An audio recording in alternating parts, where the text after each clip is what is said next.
உங்க குழந்தைங்க மேல உங்களுக்கு ரொம்ப பிரியமா? அவங்க ஆரோக்கியமா இருக்கணும்னு நினைக்கிறீங்களா? வேர்க்கல்ல, பேரிச்சம்பழம் இவைகளை ஸ்நாக்ஸா கொடுங்க. கீரை வாரத்துக்கு 2 முறை பருப்பு கூட்டா கூட கொடுங்க. ராகி சேமியாவா கிடைக்குது. நீங்களே வீட்டுல கொழுக்கட்டையாவும் ரொட்டியாவும் வாரத்துக்கு 2 முறை கூட சாப்பிட கொடுங்க. பழ வகைகளை எடுத்துக்கங்க. ஆப்பிள் ஆரஞ்சுல விட பப்பாளி கொய்யாக்கால சத்துக்கள் அதிகமா இருக்கு. தினமும் சாப்பிட கொடுங்க. உங்க மனைவியோட ஆரோக்கியத்துல அக்கறை கொண்ட கணவரா நீங்க. இயற்கையிலிருந்து நமக்கு கிடைக்கக்கூடிய மண் சட்டி, இரும்பு கடாய், மரசக்கு எண்ணெய் இவைகளை வாங்கி கொடுங்க. அவங்கள தினமும் குறைஞ்சபட்சம் 5 பேரிச்சம்பழம்பாவது சாப்பிட சொல்லுங்க.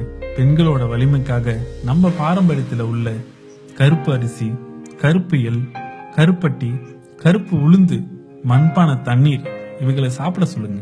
உங்க கணவர் மீது அதிக அக்கறை கொண்ட மனைவியா நீங்க. ஃப்ரிட்ஜில் வைத்த குழம்பு, மாவு இவைகளை கொடுக்காதீங்க.